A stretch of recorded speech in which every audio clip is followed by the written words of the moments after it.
दोस्तों जो रक्षक होता है वो ही भक्षक बन जाता है। तो अपने 3 बच्चों और अपनी पत्नी सहित उनका गला दबा के उन चारों को मौत के घाट उतार देता है। दोस्तों ऐसे युवक को आप क्या कहना चाहोगे? नमस्कार दोस्तों, मैं महिपाल आपका फिर से स्वागत करता हूं आपके अपने YouTube चैनल पे।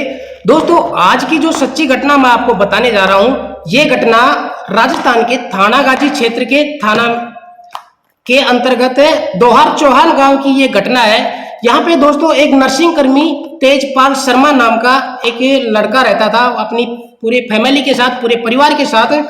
दोस्तों वो अपने घर में अपनी पत्नी के साथ अक्सर लड़ाई झगड़ा रहता था, उनका लड़ाई झगड़ा रखता था, अपनी पत्नी के साथ मार पिटाई करता रहता था। दोस्तों उसके 3 बच्चे भी थे।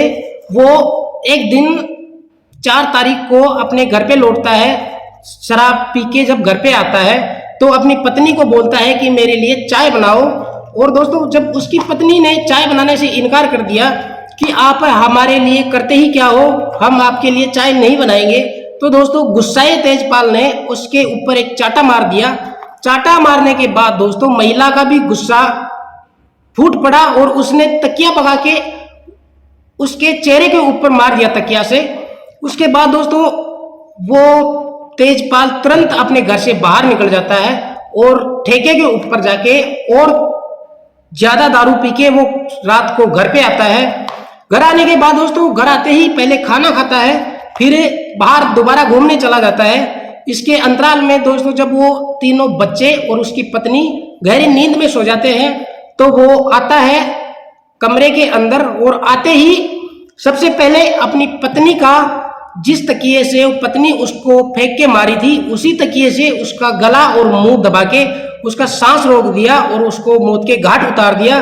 फिर दोस्तों उसने सबूत मिटाने के लिए अपने पास में ही सो रहे तीनों बच्चों का भी गला उसी तकिए से मुंह और गला दबा के उन तीनों बच्चों को भी मार दिया। उन बच्चों की उम्र लगभग दोस्तों 7, 8, 9, तीनों की 7, 8, 9 साल की उम्र थी और वो काफी मासूम बच्चे थे। और तीनों को मारने के बाद उनकी पत्नी के पास ही तीनों बच्चों को भी सुला दिया ताकि किसी को हत्या ना लगे, सुसाइड ही लगे, आत्महत्या ही लगे। फिर दोस्तों उनको मारने के बाद वो रात को अपनी दूसरे बगल के रूम में उसकी माँ सोई हुई थी, तो वो खड़ा होके अपने माँ के कमरे में जाके सो जाता है ताकि किसी को कोई शक ना हो। फिर दोस्तों जब सुबह होता है तो उसकी माँ जब उसके कमरे के अंदर जाके देखती है तो उसकी आंखें फटी की फटी रह जाती है। फिर दोस्तों वो जो तेजपाल महिला का पति था वो भी रोने और चीखने का नाटक करता है। वो गांव वालों को कहने लगा कि मेरी 3 बच्चे और मेरी पत्नी आत्महत्या किस कारण से की है हमें कोई पता नहीं है। फिर दोस्तों पुलिस वहां पे आ जाती है, पड़ोस के लोगों ने पुलिस को वहां पे बुला लिया। पुलिस आने के बाद दोस्तों चारों शवों को उसने उठा के पोस्टमार्टम के लिए हॉस्पिटल में लेके जाती है।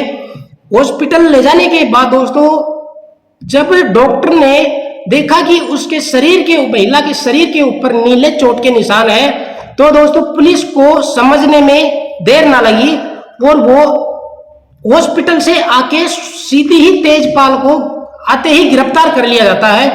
दोस्तों गिरफ्तार करने के बाद जब वो उससे पूछताछ करती है पुलिस, तो वो पुलिस को गुमराह करता रहता है, पुलिस को घुमाए रखता है कि मैंने ये हत्या नहीं की है, मैं अपने माँ के कमरे में सूता था, मेरे को कोई पता नहीं है, इन्होंने जहरीला पदार्थ खा के आत्महत्या की है।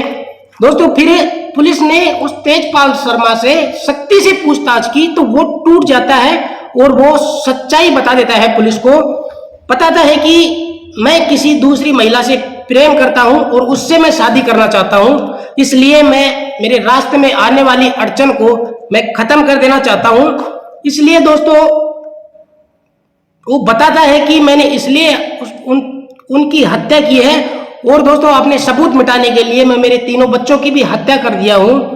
दोस्तों पुलिस उसको ये बयान सुनने के बाद उसको अदालत में पेश करती है और अदालत से उसको जेल भेज दिया जाता है।